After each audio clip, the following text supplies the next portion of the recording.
Bonjour à tous, c'est Requiem, bienvenue dans cette nouvelle Japan Horror Story. Aujourd'hui, je vous raconte une fois de plus un vrai témoignage japonais horrifique. Les vraies histoires sont toujours traduites par Lauriane et Zoé directement sur des sites japonais. Vous allez voir que ce que cette femme a vécu a été un véritable cauchemar pour elle et son enfant. Mais je ne vous en dis pas plus. Allez, c'est parti. On se lance dans la Japan Horror Story numéro 47. Éteignez bien vos lumières et plongez dans ce monde sombre où je fais de vos cauchemars une réalité.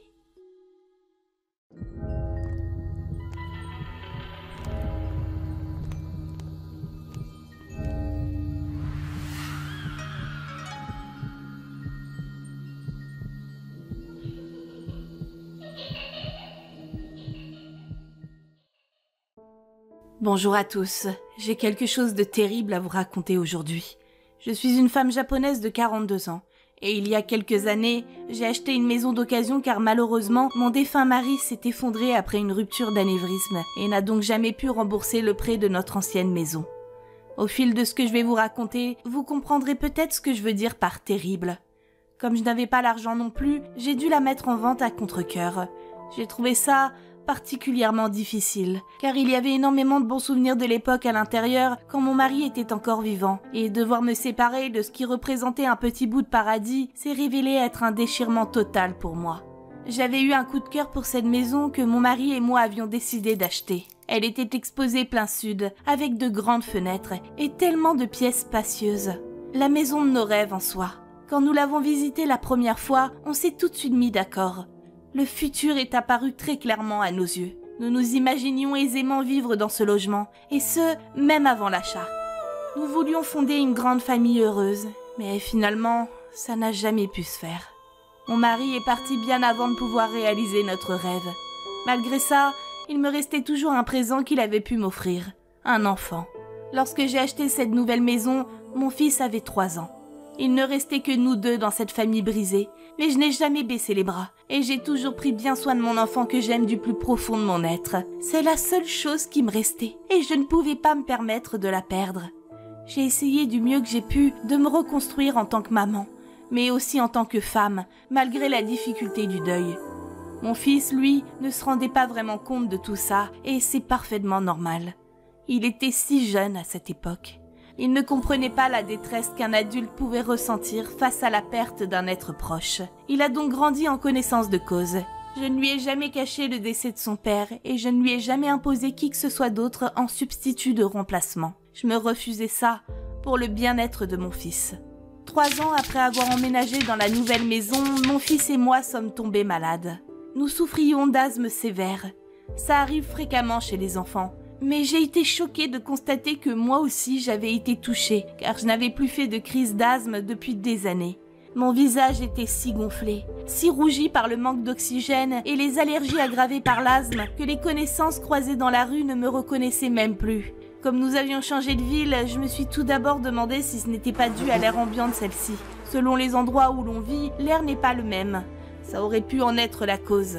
Évidemment, ce n'était qu'une hypothèse et je ne pouvais pas me permettre de déménager sur un coup de tête. En plus, je n'avais même plus les moyens de le faire. Cette maison était la seule que j'avais pu acheter. Je n'avais plus d'argent pour partir ailleurs et rien ne me garantissait que ça changerait quoi que ce soit. Nous sommes donc restés vivre dedans, encaissant les conséquences de notre santé fragilisée. Moi-même, je me sentais de plus en plus faible, affectée par l'asthme qui me causait des quintes de toux interminables. Plus d'une fois, j'en ai vomi. Plus d'une fois, j'ai cru que j'allais y passer, et je suis restée forte pour mon fils. 10 ans ont passé ainsi. Pendant ce temps, mon fils a été très absent au collège et a dû abandonner l'idée d'aller au lycée. Je savais qu'il était complètement dévasté de ne pas pouvoir rendre honneur à notre famille. Malheureusement, ses problèmes de santé s'étaient aggravés au fil du temps, et j'ai pris la décision de le garder à la maison. Lui ajouter le poids et la pression des études n'aurait en aucun cas arrangé ses conditions de santé. C'est également à cette période que je l'ai vu.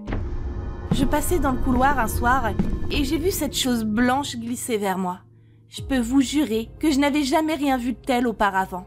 Pourtant, à l'instant où mes yeux se sont posés sur cette forme sphérique, tous mes poils se sont hérissés. Je ne vais pas vous mentir, j'ai eu très peur. Je ne pouvais plus bouger et je n'arrivais pas à quitter le couloir. Même si cette chose ne m'avait pas fait de mal ou autre, je connaissais une personne médium et je l'ai appelée pour lui demander de l'aide. Elle est venue chez moi et après une inspection spirituelle de la maison, j'ai appris, grâce à elle, que 2 entités vivaient là avec nous. La personne médium ne les appelait pas démons, mais elle m'a quand même conseillé de quitter la maison au plus vite. Comme mon fils avait l'âge d'entrer au lycée, je me suis dit que j'allais nous construire une nouvelle maison et une nouvelle vie ailleurs, loin de ces choses terrifiantes.